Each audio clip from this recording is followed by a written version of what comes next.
subhanahu wa ta'ala. Dan mudah-mudahan apa yang kita laksanakan, amal ibadah kita, termasuk kegiatan-kegiatan positif yang kita lakukan, itu semua bernilai ibadah di sisi Allah subhanahu wa ta'ala. Amin ya rabbal alamin. Para hadirin dan hadirat rahimakumullah, ada satu hadis yang sangat populer, yaitu terkait dengan bulan suci Ramadan yang kemarin belum kita baca di majelis ini. Rasulullah Shallallahu Alaihi Wasallam diriwayatkan dari sahabat Abdullah ibni Abbas. Abdullah ibni Abbas itu bercerita begini: karena Rasulullah Shallallahu Alaihi Wasallam ajwadan nas. Jadi Rasulullah itu adalah sosok orang yang paling baik, sosok orang yang paling lumo itu apa? Loman, paling senang berbagi. Makanya disebut dengan ajwadan nas. Al-jud wal karam itu maknanya mulia, baik, dan itu dibuktikan dengan kesalehan sosial termasuk baik kepada orang lain. Wa kana ajwadu ma yakunu fi Ramadan. Dan Rasulullah sallallahu alaihi wasallam ajwada ma yakunu fi Ramadan. Wa kana Rasulullah ajwada ma yakunu fi Ramadan. Jadi Rasulullah itu lebih loman lagi, lebih nemen lagi beliau ini ketika bulan Ramadan. Jadi kalau hari biasa itu baiknya luar biasa, lomannya luar biasa, dermawannya luar biasa. Lah begitu masuk bulan Ramadan, ini tambah ajwad lagi. Hina yalqahu Jibril, yaitu ketika malaikat Jibril menemui beliau. Karena di bulan Ramadan itu malaikat Jibril setiap malam itu mendatangi Rasulullah, menemui Rasulullah sallallahu alaihi wasallam. Wa kana yalqahu fi kulli lailatin min Ramadan. Dan Jibril itu selalu menemui Nabi pada setiap malam dari bulan Ramadan. Jadi setiap malam di bulan Ramadan Jibril selalu menemui Nabi. Untuk apa? Fayudarisuhul Qur'an. Untuk saling bermudarosah, tadarus, baca gantian, disimak lagi oleh Jibril. Ini kebiasaan Rasulullah sallallahu alaihi wasallam. Fali Rasulillah sallallahu alaihi wasallam ajwadu bil khair minar rihil mursalah. Jadi Rasulullah sallallahu alaihi wasallam itu orang yang selalu bersegera melakukan kebaikan. Pokoknya entengan. Ya. Bahkan beliau itu lebih cepat melakukan kebaikannya dibanding apa? Ar-rih al-mursalah, itu angin yang berhembus. Itu sebuah bahasa majas, sebuah bahasa ungkapan yang mengatakan bahwa Rasulullah itu lebih cepat dibanding hembusan angin. Kebaikannya itu. Ini Rasulullah Sallallahu Alaihi Wasallam. Nah, lalu kemudian hadis ini bisa kita lengkapi dengan hadis yang lain, di antaranya yang saya bacakan dalam kitab ini kitab Al-Arba'in Ar-Ramadhaniyah. Jadi ada 40 hadis yang isinya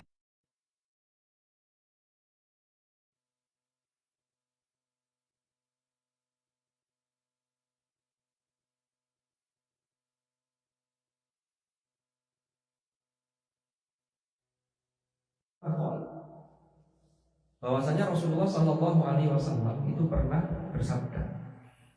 Apa sabda Rasulullah?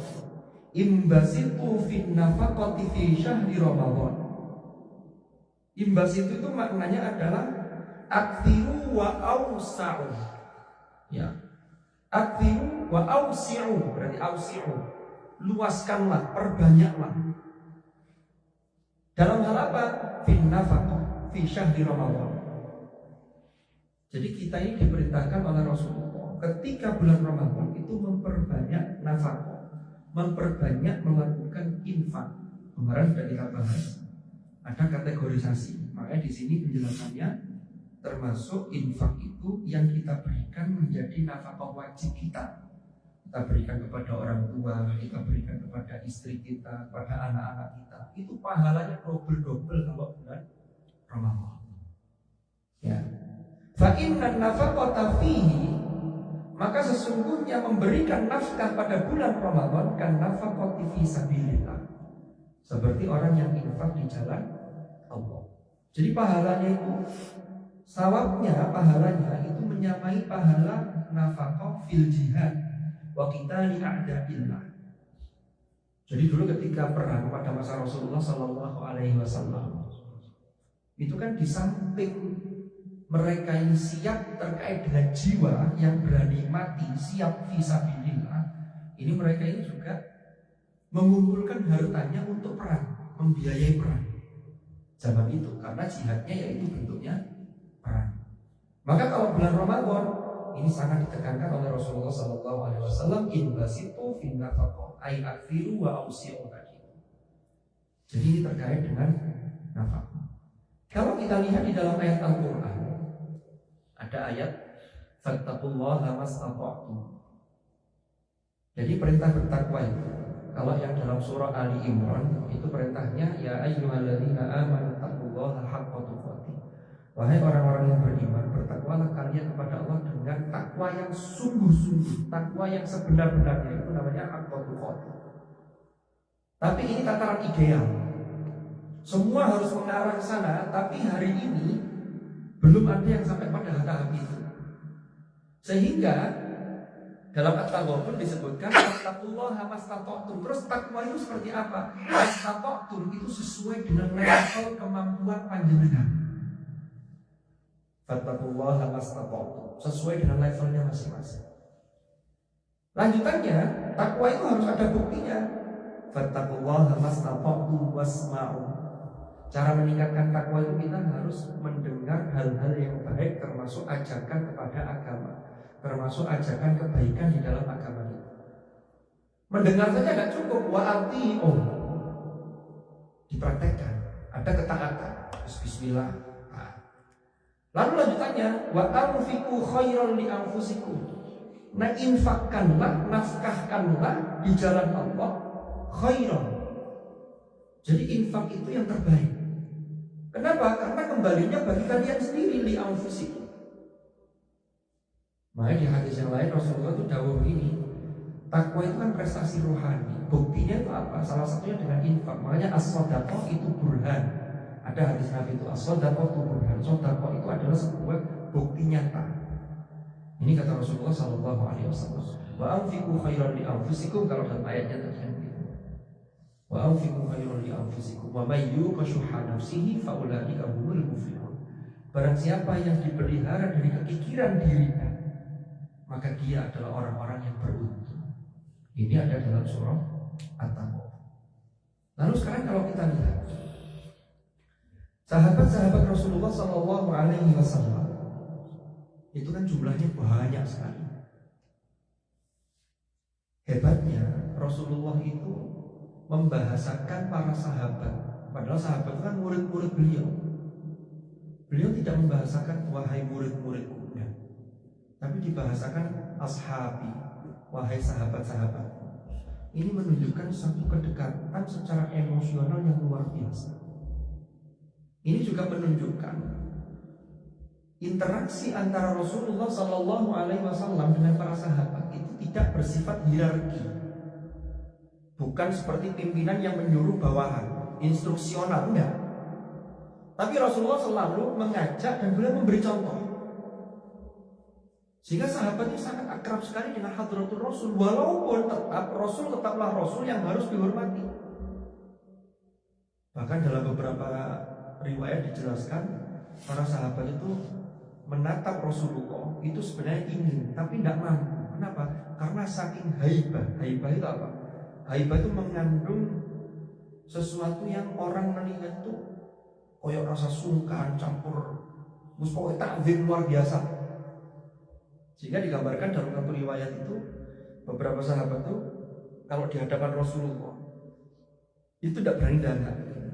Seakan-akan di sini tuh ada burung yang mencrok di kepalanya. Jadi kalau dangak ini burungnya terbang. Jadi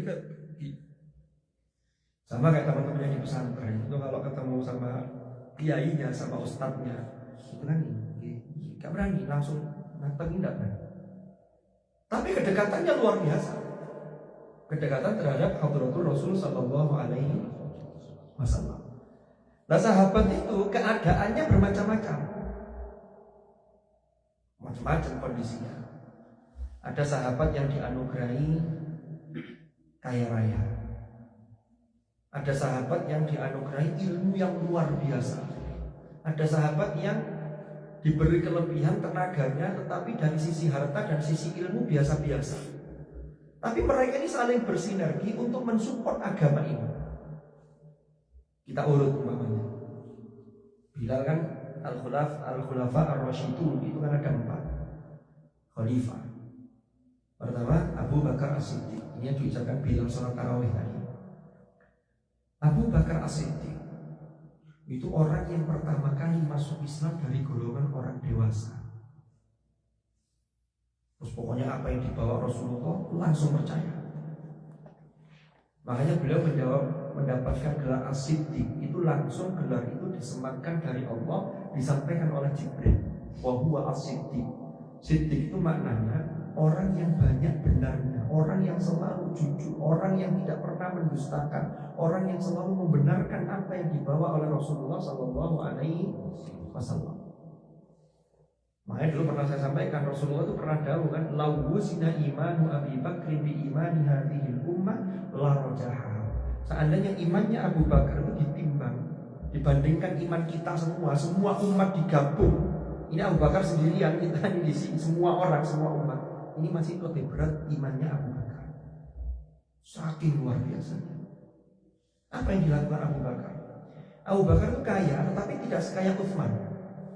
Tidak sekaya seperti Abdurrahman bin Auf. Tapi totalitas perjuangannya untuk dakwah Islam luar biasa. Kita ambil contoh.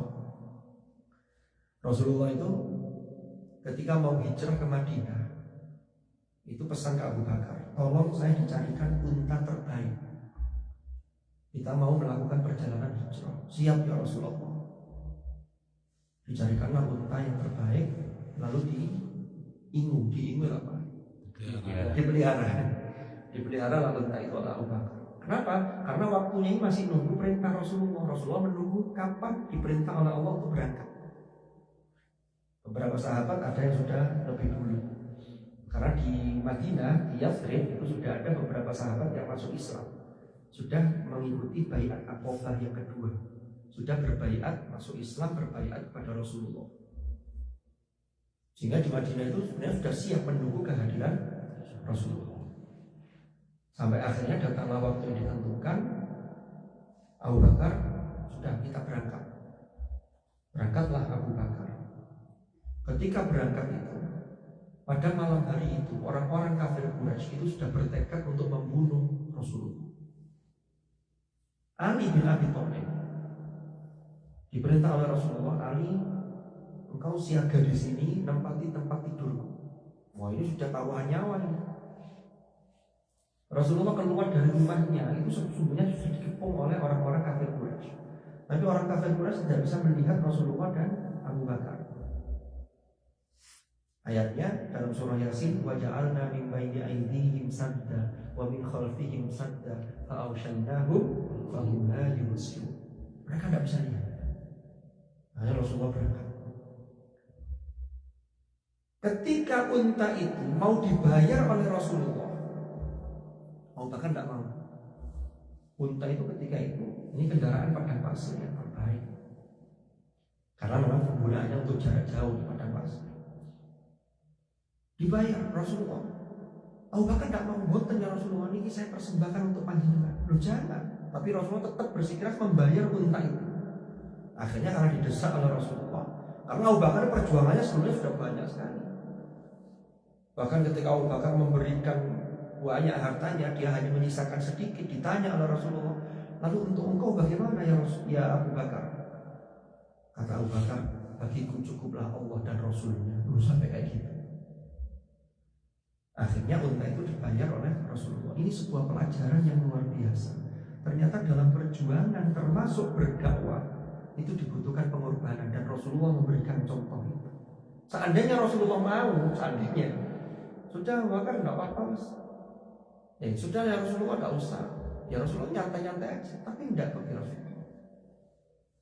Nah, Abu Bakar ini menjadi seorang yang sangat kuat dalam berdakwah. Ini contoh kecil. Ya, Umar ibn Khattab. Umar itu ya kaya, tapi tidak sekaya Utsman. Tapi keberaniannya luar biasa, tenaganya inilah yang dipakai untuk mensupport agama ini. Sebelum Umar ibn Khattab masuk Islam, Islam itu didakwahkan secara sirri, secara sembunyi-sembunyi. Tapi orang kafir sudah dengar, cuma tidak terang-terangan ngajaknya. Umar setelah dia masuk Islam, itu pun melalui penjemputan hidayah yang luar biasa. Jadi Umar itu mendengar adiknya yang bernama Fatimah itu sudah masuk Islam. Marah Umar. Waduh, kalau gini caranya adik saya kok sudah masuk Islam, sudah mengikuti ajaran Muhammad, dia mendatangi rumah adiknya. Ketika di depan rumahnya Fatimah itu, didengarlah Fatimah dengan suaminya itu sudah membaca ayat suci Al-Quran surah Toha. Umar mendengar itu, bacaan apa ini kok indah sekali. Digedorlah rumah itu, masuk ke dalam rumah, disembunyikanlah lembaran mushaf tulisan surah Toha. Umar bersikeras, apa yang kau baca tadi? Saya dengar kamu sudah mengikuti agamanya Muhammad. Adiknya ditampar sama Umar ibn Khattab. Sampai akhirnya diberitahulah Toha itu. Kemudian Umar membaca Toha ma anzalna alaikal qur'ana litashqa illa tadhkiratan liman yakhsha. Maknanya itu mendalam sekali. Toha ma anzalna alaika, tidaklah kami turunkan Al-Quran itu kepadamu, Al-Quran litashqa, untuk membuat kamu sengsara, untuk membuat kamu sedih. Tapi untuk apa? Illa tadhkiratan liman yakhsha. Al-Quran itu sebagai pengingat bagi orang-orang yang takut kepada Allah. Disitulah hidayah masuk sehingga Umar menyatakan keislamannya. Lalu Umar berangkat ke tengah-tengah orang kafir Quraisy, termasuk di situ ada Abu Lahab, ada Abu Jahal. Dia mengatakan, Umar ibn Khattab telah masuk Islam mengikuti agama Muhammad. Barang siapa yang berani, maka hadapilah aku. Tidak ada yang berani orang kafir Quraisy. Sehingga Umar ini menyumbangkan tenaga dan kekuatannya itu untuk Islam. Ini Umar ibn Khattab. Utsman itu seseorang yang lembut, tidak segarang Umar, tidak seperti Umar, dia punya karakter masing-masing. Termasuk Abu Bakar itu. Tapi Utsman itu kekayaannya luar biasa, sehingga perjuangan dakwah tetap dengan tenaga, tapi yang lebih dominan dengan hartanya. Kenapa? Karena Utsman punya lebih dibanding sahabat yang lain. Maka ketika perang Ahzab, ketika perang apa, Utsman itu menyumbangkan yang terbanyak. Tapi sahabat yang lain bukan kemudian rasan-rasan, kayak sok-sokan, enggak. Semuanya berjuang untuk agama ini sesuai dengan kapasitasnya masing-masing. Itulah yang dalam Al-Quran tadi, fattaqullaha mastata'tum. Utsman. Ali itu tidak terkenal sekaya Utsman. Ali dengan apa? Ali itu terkenal kecerdasan dan alimnya, keilmuannya. Maka Ali itu mendermakan keilmuannya untuk berjuang di jalan Allah. Ya tetap perang, ya tetap ikut, tetapi yang lebih itu di situnya. Jadi ada nilai plusnya. Maka ada salah satu sabda Nabi al-hadits au kama qol, walaupun ini ada yang mempertentangkan, ada yang enggak setuju, wallahu a'lam. Itu yang mengatakan ana madinatul ilm wal aliyyun babuha. Kata Rasulullah, saya ini kotanya ilmu, pusatnya ilmu. Ali itu pintunya. Makanya ajaran-ajaran tasawuf terkait dengan ilmu ma'rifat billah itu kalau diruntut sanadnya, nyambungnya itu termasuk nanti atasnya itu sebelum Rasulullah itu ke Sayyidina Ali karramallahu wajhahu. Jadi jangan lalu mengatakan Ali itu orang Syiah, udah. Ini kelompoknya yang mengkultuskan Ali, tapi Ali sendiri itu Ahlus Sunnah wal Jamaah. Banyak yang cerita-cerita atau riwayat yang menjelaskan tentang itu. Karena kalau Syiah itu sudah menyimpang, sudah ada beberapa hal yang disimpangkan terkait dengan kultus kepada Ali yang terlalu berlebihan. Kalau kita ini tidak ikut-ikut untuk mengkafirkan sahabat, tidak nyala-nyalakan sahabat, semua kita cintai, baik sahabat maupun ahlul bait. Jadi semua kita hormati. Termasuk sampai ada sahabat yang pernah bertentangan seperti kubunya Muawiyah dengan kubunya Ali. Kita tidak ikut-ikut untuk mengkafirkan, bahkan tidak ikut-ikut untuk menyalahkan. Sudah, itu bagian dari sejarah. Kita harus bisa mengambil ibrah. Tapi semuanya kita doakan radhiyallahu anhum wa radu an. Kan begitu. Radhiyallahu anhu wa radallahu ma'al khulafa'ir rasyidin. Setelah disebut Abi Bakar wa Umar wa Utsman wa Ali wa an baqiyati ashabi Rasulillah ajma'in, itu semuanya kita doakan. Itu ciri Ahlus Sunnah wal Jamaah. Lalu kita lihat sahabat di luar yang empat, ada siapa lagi? Ada sahabat Bilal. Bilal yang hari ini namanya diabadikan, Bilal sholat tarawih, Bilal itu kan dari nama orang. Bilal itu siapa? Bilal itu orang budak dari Ethiopia, kulit hitam.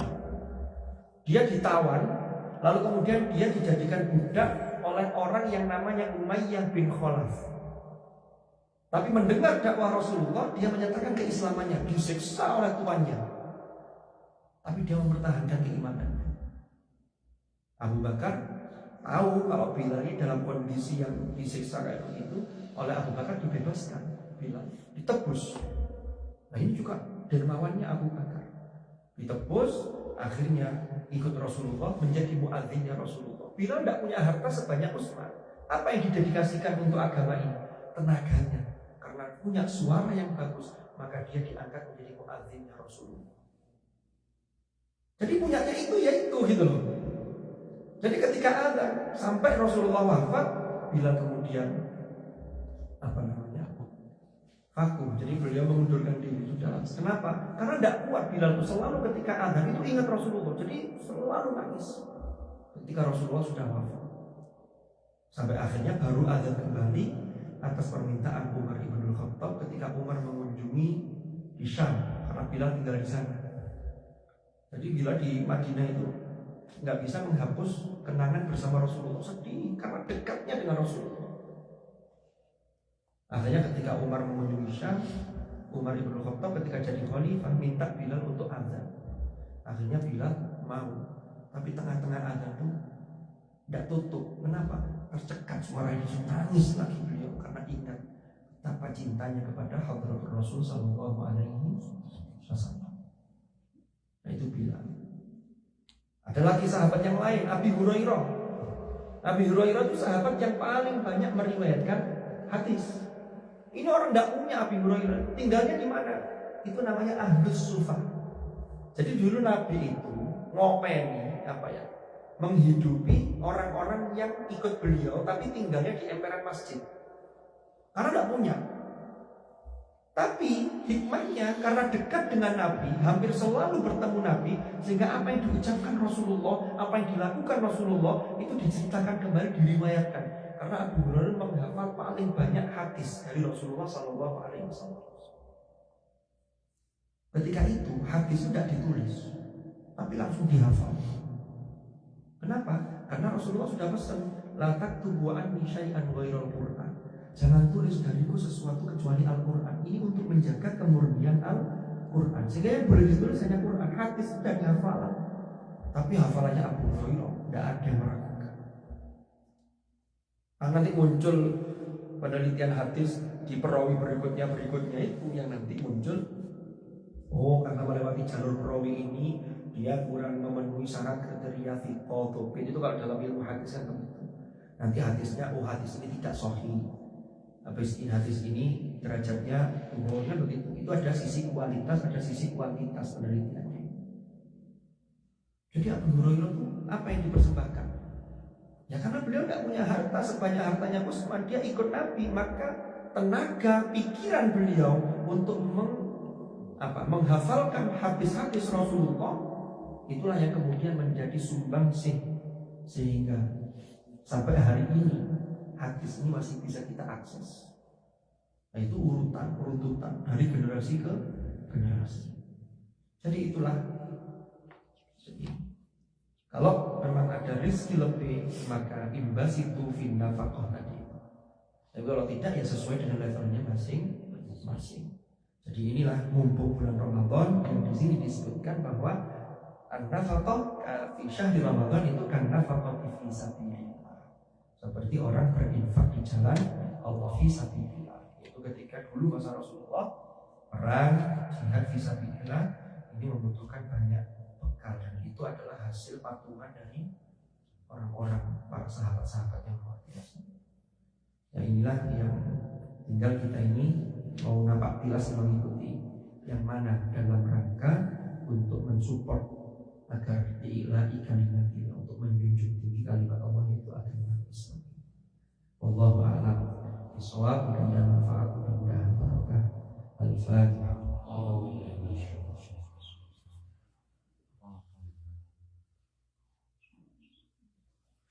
Bismillahirrahmanirrahim. Alhamdulillahirabbil alamin. Allahumma fa'alna ma 'allamtana wa 'allimna ma yanfa'una warzuqna 'ilman nafi'an. Allahumma ij'al ijtima'ana hadha ijtima'an marhuman wa tafarruqana min ba'dihi tafarruqan ma'suman wa la taj'al ma'ana wa fina shaqiyyan wa la mahruman bi rahmatika ya arhamar rahimin. Wa sallallahu ala sayyidina Muhammad walhamdulillahi rabbil alamin. Al-Fatihah.